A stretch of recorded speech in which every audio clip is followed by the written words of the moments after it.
नमस्कार दोस्तों, आपके अपने YouTube चैनल फ्लेम टारगेट में आपका स्वागत है। कृपया जो लोग नए हैं चैनल को लाइक और सब्सक्राइब करें, जिससे हमारा आने वाला हर वीडियो का नोटिफिकेशन आपको प्राप्त हो सके। तो चलिए दोस्तों, आज हम टेरिडोफाइटा से संबंधित कुछ महत्वपूर्ण बिंदुओं को देखेंगे जो आपके एग्जाम के लिए बहुत ही महत्वपूर्ण है। तो चलिए देख लेते हैं। सबसे पहले टेरिडोफाइटा क्या होता है। ठीक है दोस्तों, टेरिडोफाइटा क्या होता है तो आप देख लीजिए। टेरॉन का अर्थ होता है फीदर यानी कि पंख युक्त होता है, और फाइटॉन का अर्थ होता है प्लांट यानी कि ऐसे पौधे जो पंखयुक्त होते हैं, यानी कि पंखयुक्त पौधे होते हैं उनको क्या कहते हैं, वो टेरिडोफाइटा कहलाते हैं। ठीक है दोस्तों, आगे देखिए क्या कह रहा है। आगे कह रहा है कि इस वर्ग में वह पौधे आते हैं जिन्हें वास्तविक संवहन पूल यानी कि ट्रू वैस्कुलर स्टैंड की उपस्थिति के कारण इनको क्या कहते हैं, इनको जो है वैस्कुलर क्रिप्टोगैम्स भी कहा जाता है। ठीक है दोस्तों, क्या कहा जाता है, वैस्कुलर क्रिप्टोगैम्स कहा जाता है। अब आइए हम देख लेते हैं टेरिडोफाइटा के मुख्य लक्षण क्या हैं। ठीक है, जनरल कैरेक्टर्स ऑफ टेरिडोफाइटा।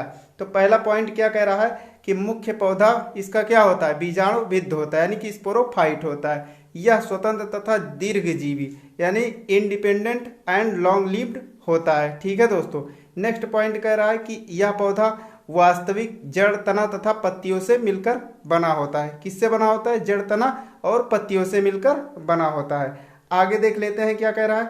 आगे कह रहा है कि इसमें जाइलम और फ्लोएम तथा संवहन उत्तक वैस्कुलर टिश्यू यानी पाए जाते हैं, परंतु वाहिकाओं यानी कि जो वेसल्स होती है और सहचर्य कोशिकाओं यानी कि जो कंपेनियन सेल का अभाव होता है। ठीक है, वाहिकाओं और सहचर्य कोशिकाओं का क्या होता है, अभाव होता है। ठीक है, आगे देख लेते हैं क्या है। आगे कह रहा है कि नेक्स्ट पॉइंट कह रहा है कि इस पौधे पर बीजाणु धानियां पाई जाती है। क्या पाई जाती है, बीजाणु धानियां पाई जाते हैं। ठीक है, इनमें अर्धसूत्री विभाजन जो मियोसिस होता है, मियोसिस द्वारा अगुणित बीजाणु बनते हैं। क्या बनते हैं, अगुणित बीजाणु बनते हैं। जिन पत्तियों पर बीजाणु धानियां पाई जाती है उन्हें क्या कहते हैं, उन्हें जो है स्पोरोफिल कहा जाता है। ठीक है दोस्तों, उन्हें क्या कहा जाता है, स्पोरोफिल कहा जाता है। नेक्स्ट पॉइंट देख लेते हैं क्या है। नेक्स्ट पॉइंट इसका कह रहा है कि इसमें लैंगिक जनन यानी कि जो सेक्स ऑर्गन्स होते हैं, पुंधानियां, इनकी जो है ये पुंधानियां तथा स्त्री धानियां पाई जाती है, जिन्हें क्या कहा जाता है, एंथ्रीडिया और आर्चिगोनिया कहा जाता है। ठीक है दोस्तों, एंथ्रीडिया और आर्चिगोनिया कहा जाता है। अगला पॉइंट क्या कह रहा है। अगला पॉइंट कह रहा है कि पौधे बड़े स्वतंत्र और दीर्घजीवी बीजाणुविद तथा छोटे आश्रित और अल्पजीवी युग्मकोद्भिद के बीच क्या होता है, विषम रूपी पीढ़ी एकांतरण होता है, यानी कि हेट्रोमार्फिक जो है अल्टरनेशन ऑफ जनरेशन ये दिखाते हैं। ठीक है, अब आगे हम देख लेते हैं इसके आवास और स्वभाव, यानी कि जो इसके आवास और स्वभाव हैबिटेट हैबिटाट को देख लेते हैं क्या है। तो साधारणतः ये स्थलवासी यानी कि टेरेस्ट्रियल हैं, परंतु कुछ जैसे साल्वेनिया एजोला जलवासी है। ठीक है, ये एक्वाटिक पौधे हैं। कुछ पौधे अधिपादप यानी कि इपीफाइटिक जैसे लाइकोपोडियम, तथा अनेक पौधे जैसे सिलेजिनेला की कुछ स्पीसीज जो है मरुद्भिद यानी कि जेरोफाइटिक होती है। ठीक है दोस्तों, आगे देख लेते हैं आगे क्या कह रहा है। आगे कह रहा है कि वृक्ष फर्न को छोड़कर अनेक पौधे क्या होते हैं, शाकीय होते हैं, यानी कि जो फर्न होते हैं, फर्न वाले प्लांट को छोड़कर और जो सभी पौधे होते हैं क्या होते हैं, वो हर्बेसियस होते हैं। ठीक है, यानी कि शाकीय होते हैं। अब आइए देख लेते हैं इसकी संरचना को। ठीक है, इसकी संरचना यानी कि स्ट्रक्चर को देख लेते हैं। इस समूह के पौधों की आकृति अत्यधिक भिन्न होती है। क्या होती है, अत्यधिक भिन्न होती है। इन्हें दो वर्गों में रखा गया है। कितने वर्गों में, दो वर्गों में रखा गया है। पहला क्या कह रहा है, पहला इसका वर्ग है ग्रुप पर्णी, यानी कि इसका जो पहला वर्ग है ग्रुप पर्णी यानी कि मेगाफाइलस। ठीक है, मेगाफिलस। पौधों की पत्तियां बड़ी, तने छोटे तथा रंभ में पर्ण अनुपत यानी कि जो लीफ ट्रेस होता है के कारण पर्ण अंतराल उपस्थित होते हैं। ठीक है, क्या होते हैं, पर्ण अंतराल इसके उपस्थित होते हैं। ठीक है, और पत्तियां पर्णवृंत और अस्तरिका यानी कि जो लैमिना में विभेदित होती है। फॉर एग्जाम्पल इसका फर्न है। ठीक है, उदाहरण इसका फर्न है।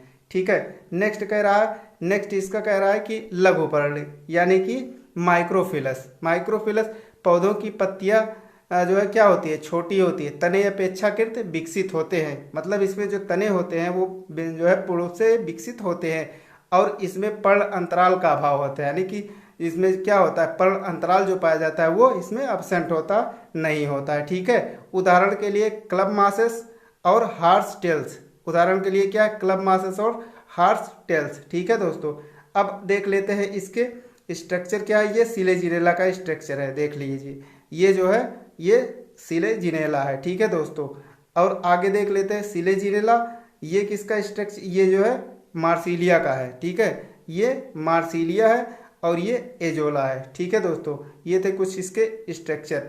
अब देख लेते हैं इसके आर्थिक महत्व क्या है। ठीक है, इसके आर्थिक महत्व यानी कि इकोनॉमिक इम्पोर्टेंट को देख लिया जाए क्या है। तो टेरिडोफाइटा का आर्थिक महत्व तो बहुत कम है। ठीक है दोस्तों, क्या है, टेरिडोफाइटा बहुत कम इसके जो है इकोनॉमिक इम्पोर्टेंट पाए जाते हैं। सिलेजिनेला जैसे पौधे भूमि संरक्षण का कार्य करते हैं। क्या करते हैं, ये भूमि संरक्षण का कार्य करते हैं। लाइकोपोडियम से प्रसिद्ध होम्योपैथिक औषधि जो है लाइकोपोडियम निकाली जाती है। क्या निकाली जाती है, जो लाइकोपोडियम का प्लांट होता है उससे लाइकोपोडियम नामक औषधि जो है निकाली जाती है। ठीक है, इसके अतिरिक्त फर्न सजावटी पौधे यानी कि ऑर्नामेंटल प्लांट के रूप में उगाए जाते हैं। जो फर्न होते हैं, फर्न के पौधे, वो जो है सजावटी रूप में इसका उपयोग किया जाता है। ठीक है दोस्तों, इसका उपयोग सजावटी के रूप में किया जाता है। तो ठीक है दोस्तों, आज के लिए इतना ही। नेक्स्ट वीडियो में हम फिर मिलेंगे। यदि वीडियो पसंद आई हो तो लाइक और सब्सक्राइब करिए, और हमारे टेलीग्राम चैनल से जुड़ने के लिए लिंक डिस्क्रिप्शन में है, वहाँ जाकर आप ज्वाइन कर लीजिए। ठीक है दोस्तों, नमस्कार।